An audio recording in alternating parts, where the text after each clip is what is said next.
Hey, boys and girls. Welcome back to Stories with Dave. As promised, more Richmond stories from Shockoe Bottom. These, by the way, have been published. The last one I read, Buster's Last Load, and this one, Christmas in Quezon, were both published in the Dead Mule School of Southern Literature, which is a small journal that runs out of North Carolina. I'll provide the links to those if you'd like to see a print version.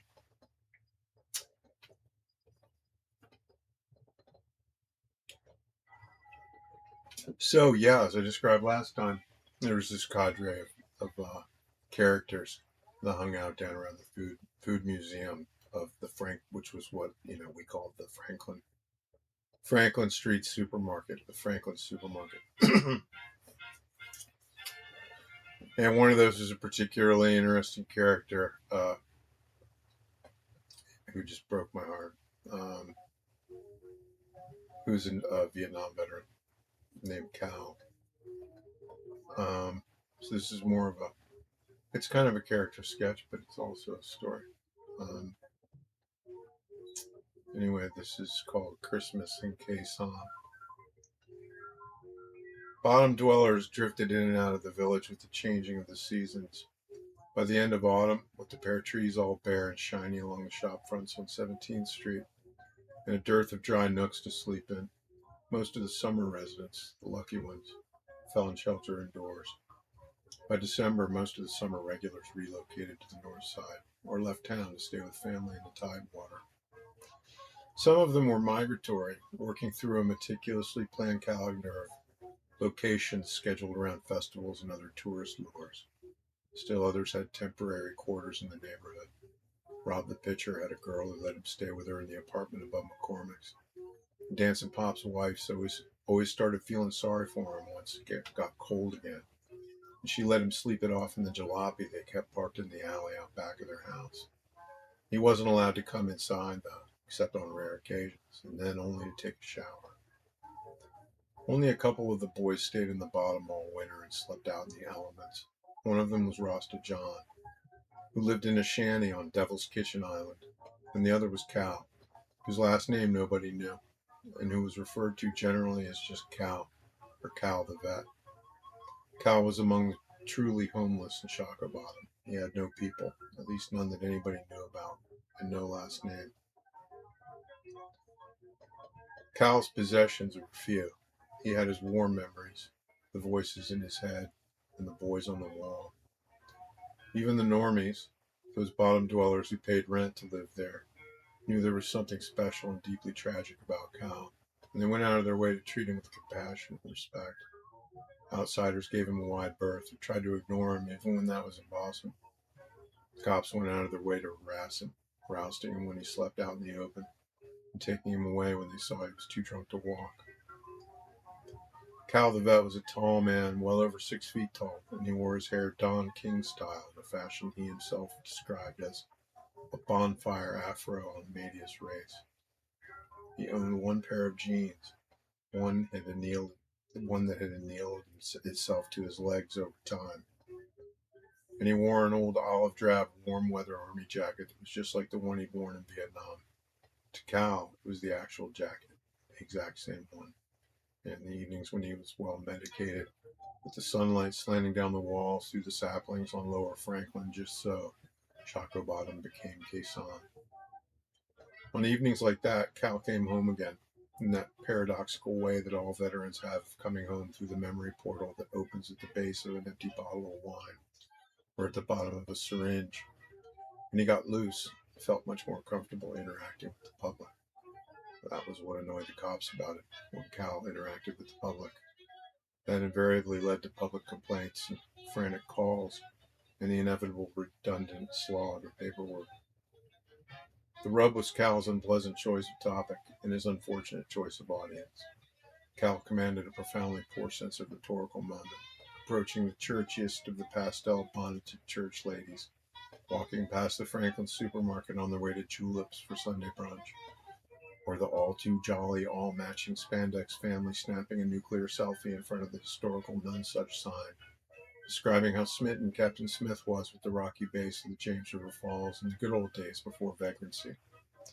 Cal would lean in danger close and whisper stale wild Irish rose at them, close enough for them to feel his breath on their cheeks. Shh! Hey! Hey! He was right in front of me, you know? His head just jelly.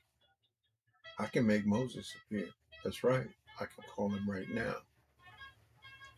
Village residents had heard the Moses story more than once. None of them had ever gotten 100% comfortable with it. Old Cal, he harmed us, really, Dancing Pop said to Nightfly one morning, following another brief but entirely predictable episode between Cal and the police and a family of tourists. He'd just like to share a little about the war sometime. One weekend in December, Cal added a Santa Claus hat and belt to his winter ensemble, which was identical to his summer ensemble except for the addition of 2 layers of fleece. He was the same old Cal, but with a bright red Santa Claus hat and a belt that he found in a dumpster behind the CVS next to the market on 25th Street.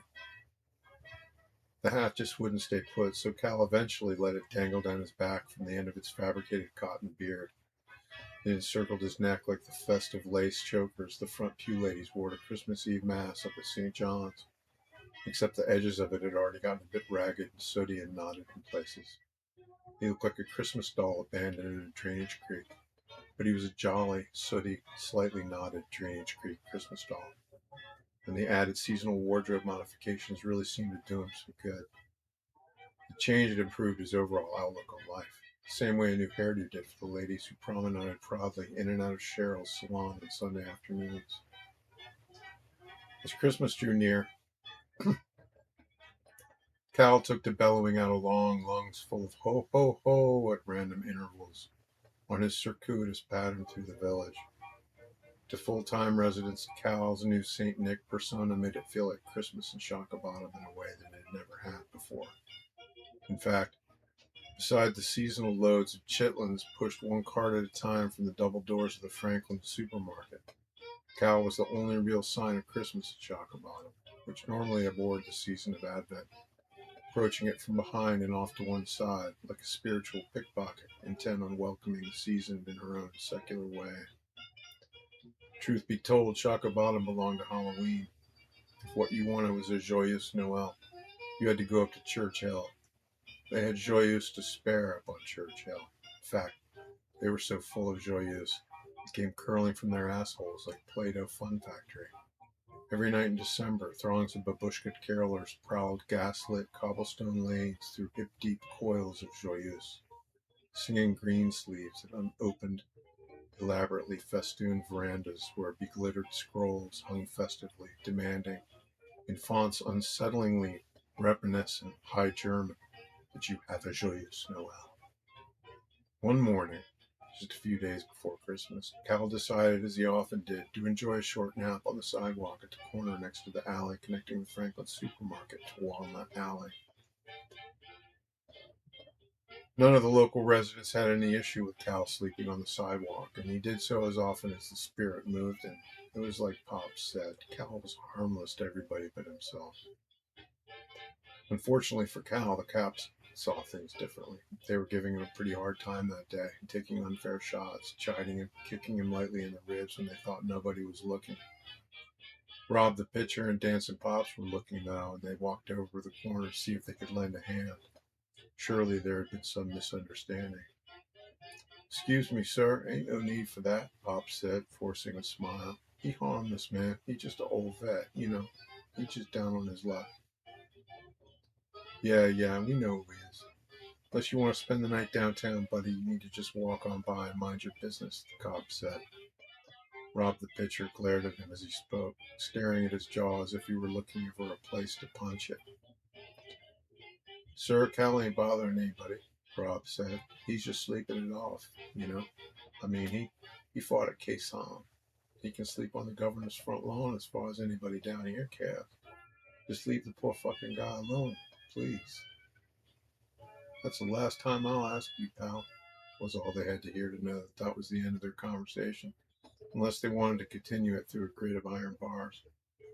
Rob glared poison up and down that cop, and then he and Danson Pops quietly and slowly turned and walked away toward the river. It wasn't so much the cop's immediate treatment of Cal that infuriated him, Rob explained later when he told the story to the boys on the wall, though that had infuriated him plenty. What really got Rob's goat on that particular day was the unmistakable blank void of non-recognition that he saw replace all of the disdain in that cop's eyes at the exact moment he said the words "Caisson." Nobody ever got to hear the story from Cal about what happened next that day, because he died before any of the boys got to talk to him again. There was a severe cold front later that same weekend, and according to Buster, who got the story from Rasta John later on, Cal had broken into the house where his family used to live somewhere in Jackson Ward, where he'd grown up, to escape the cold. The house was no longer occupied, it was in fact condemned. Cal had sneaked in through a basement window, but he froze to death that night when the temperature suddenly dropped below zero. I never knew he was from Richmond, Rob, the pitcher, said when Buster told him the story. Fucking A, Hippie John said. I always thought he was from North Carolina. The boys on the wall had all gathered to drink a last toast to Cal by way of a combination memorial service and wake. Buster came, and Danson Pops, and Rob the pitcher, and Nightfly, and Hippie John, the Great Pumpkin, and even Dr. Mindy, the resident professor, joined them for a drink of Richard's Wild Irish. She had always had a soft spot for Cal, and she worried over him, bringing him hot soup on cold winter nights when she could find his hiding place. Where do you think his family might be now? She said. Buster shrugged. Sure, I don't know, he said. He shook his head. I never even knew he had a family till this very minute, Hippie John said. Me neither, Pops said. I feel terrible about that. Ain't nobody should have to die like that, alone like that. He shook his head and he turned away so the others wouldn't see his tears. The others who'd gathered all nodded their heads in agreement. A breeze passed down Franklin Street toward the Main Street station, trapping a whirl of dry leaves in a vortex against the wall at the opening of the alley. Still, Buster said, finishing the last of the wine, I guess at least he finally made it home. Yeah. Hope you enjoyed it. That's number 2 of these here Old Richmond stories.